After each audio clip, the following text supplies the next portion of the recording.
hari igihe usanga uwo muntu ariko arivugana ijwi ryarenze rigatuma nabo bari kumwe bumva yuko bari jene hamwe wumva uko umuntu mwicaranya kubwira ngo hewe ngo nta kuntu wohora.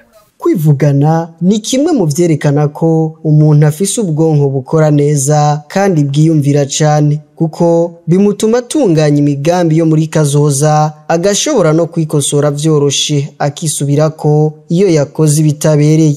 Yamara nk'uko vyemezwa na muganga Honorine Irankunda, umuhinga yanonosoye ivy'imyifato y'umuntu mu kibano no kuvura indwara zo mu mutwe, kwivugana birashobora kugeraho biba ikimenyetso cerekana ko umuntu amagara yiwe mu mutwe atifashe neza. Ni cya gihe umuntu yariko arivugana wewe ubwiwe yumva ko ariko arahanahana novuga ikiganiro n'uwundi muntu, akumva ko hariho ijwi ryiwe rivuga, akumva ko harahero n'irindi jwi ry'uwundi muntu. Usanga umuntu ariko ariyagiriza, ariko aritora amakosa. Muri ico gihe rero biragusubiza inyuma.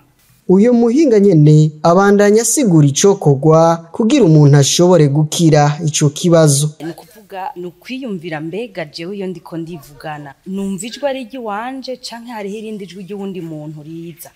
Mbega iyo ndiko ndivugana ndumva ko birimwo ubwenge, ni ukuvuga ico ndiko ndivugana ubu ndamenya igikurikira. Iyo ndiko ndivugana ndumva ko ayo majambo angumamwo umunsi wose akandemera akambuza n'ico nkora. Namajwi numva muri jewe ariko arambangamira kuburya ambwira ati kora iki, udakoze iki ndakugira uku. Iyo bimaze kugera kuri urwo rugero birasaba yuko wegera abahinga babinonosoye bashobora kugufasha kugira ngo ushobore gutera intambwe uve muri uko kwivugana gutera ko gusubiza inyuma uje mu kwivugana kuguteza imbere. Kugenzura ivyiyumviro vyawe, imvugo yawe, imyifato yawe n'imigenderanire ugirana n'abandi nizo nkingi zine nyamukuru umuntu ategerezwa gufatirako kugira asuzume amagara yiwe yo mu mutwe uko yifashe.